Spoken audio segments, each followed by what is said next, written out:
Welcome to cricket Indians Tamil channel. இந்த வீடியோவில் நம்ம அதை பற்றி பார்க்க போகிறோம் அப்படின்னா நம்மளுடைய மும்பை இந்தியன்ஸோட லேட்டஸ்ட்டாக வந்து பார்க்க போகிறோம்.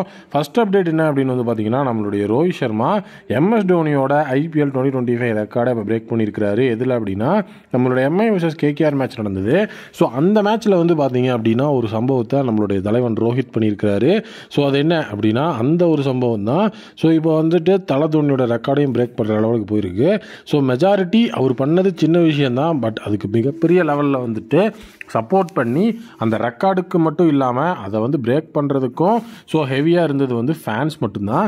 காரணம் என்ன அப்படின்னா, தலை தோனி உள்ளே வந்தார் அப்படின்னாலே ஸோ டோட்டலே வந்து பார்த்தீங்கன்னா எல்லாருமே வேறு லெவலில் வந்து ஒரு மிகப்பெரிய வைபுக்குள்ளே போவார். ஸோ அப்படி இருக்கும்போது தலை தோனி உள்ளே வந்து வரும்போது ஸோ 120 டெசிபல்ஸில் ஃபேன்ஸோட சவுண்ட் இருந்தது. ஸோ அது வந்து ரெக்கார்டாக இருந்தது. பட் இப்போ வந்து பார்த்தீங்க அப்படின்னா நம்மளோட ரோஹித் சர்மா வான்காடேயில் வந்து பார்த்தீங்கன்னா KKR மேட்சில் அடிச்ச ஒரு 6க்கு ஃபேன்ஸ் எல்லாம் ரியாக்ட் பண்ணது 129 டெசிபல்ஸ் அப்படின்னு ரெக்கார்ட் ஆயிருக்கு. ஸோ டோட்டலி அந்த மேட்ச்சில் வந்து பார்த்தீங்க அப்படின்னா ரோஹித் சர்மா ஒரே 6 தான் அடிச்சிருப்பாரு. அதுக்கே 129 டெசிபல்ஸ்னு ஃபேன்ஸ் ரியாக்ட் பண்ணியிருக்காங்க. வான்கடே அப்படின்னா ஸோ அது நம்ம தலைவன் ரோஹித் சர்மாவோட கோட்டை அப்படிங்கிறது இப்போவுமே ப்ரூவ் ஆயிருக்கு. ஸோ டோட்டலி வந்து பார்த்தீங்கன்னா இதே மாதிரி அவர் இன்னும் ஒரு நல்ல ஃபார்மில் இருந்து நம்மளோட வேர்ல்டு கப்பு ஸோ அதுக்கப்புறம் வந்துட்டு இன்டர்நேஷ்னல் சைட்லலாம் ஆடுற மாதிரி ஆடினார் அப்படின்னா இன்னுமே வந்துட்டு நிறைய ரெக்கார்ட்ஸை தலைவன் பண்ணுறதுக்கு வாய்ப்பு இருக்குது. கண்டிப்பாக அவர் கம்பேக் வந்தார் அப்படின்னா மிகப்பெரிய லெவலில் MI செம சாங்காக இருப்பாங்கன்னு நான் நினைக்கிறேன். ஸோ நெக்ஸ்ட் வந்து பார்த்தீங்கன்னா நம்மளுடைய ரோஹித் சர்மா KKRோட பிளேயர் அங்கிரிஷ் ரகுவன்ஷிக்கு அவரோட பேட்டை கிஃப்ட் பண்ணியிருக்காரு. ஸோ நல்ல டேலண்ட்ஸுக்கு வந்து பார்த்தீங்கன்னா ரோஹித் சர்மா இப்போ ரீசெண்டாக இது மாதிரி பண்ணிட்டு இருக்காரு. ஸோ ஃபஸ்ட் வந்து ரிங்கு சிங்குக்கு வந்து பார்த்தீங்க அப்படின்னா பேட்டை கிஃப்ட் பண்ணார்.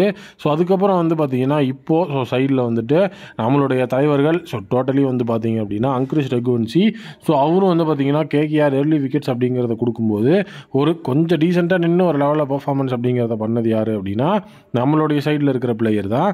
ஸோ அப்படி இருக்கும்போது அங்கிரிஷ் ரகுவன்ஷிக்கு ஒரு பேட்டை வந்து கிஃப்ட் பண்ணி அந்த இடத்துல மாஸ் காட்டியிருக்கிறாரு ரோஹித் சர்மா.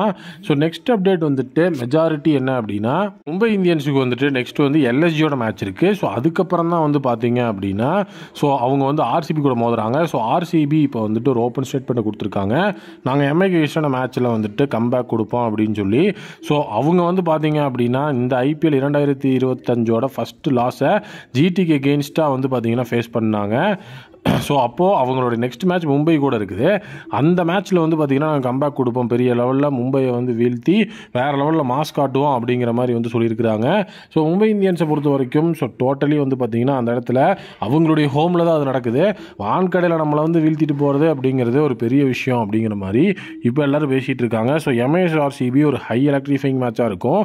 ஸோ நம்மளோட L Clasico MI vs CSK வந்துட்டு ஒரு பெரிய லெவலில் இருக்கும் அப்படின்னு நம்ம நினச்சோம். பட் ஆனால் அது அந்த இடத்துல வந்து பார்த்திங்கன்னா அப்படி இல்லை.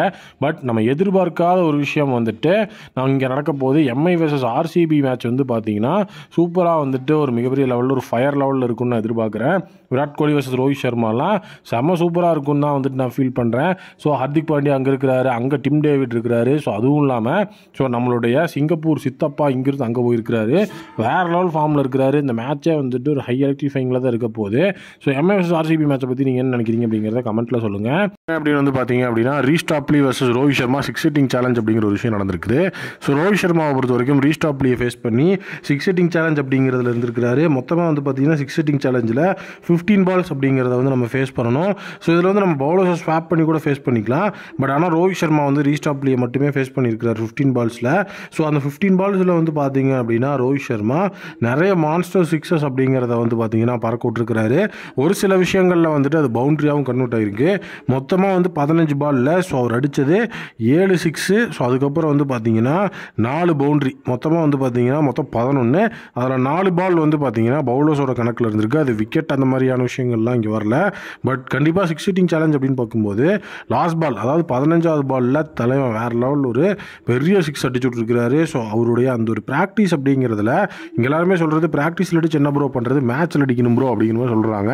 ஏன்னா இப்போ ரீசெண்டாக ப்ராக்டிஸில் வேறு லெவலில் பெர்ஃபார்ம் பண்ணிட்டு இருக்கிற ரோஹித் சர்மா மேட்ச்சில் பெர்ஃபார்ம் பண்ண மாட்டேங்கிறாரு அப்படிங்கிற ஒரு விஷயம் இருக்குது.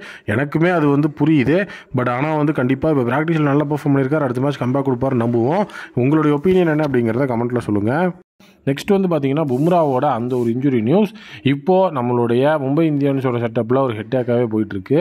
காரணம் பும்ரா மிட் ஆஃப் த ஏப்ரலில் வந்துட்டு வந்துருவாருன்னு ஃபஸ்ட் ஒரு நியூஸ் வந்தது.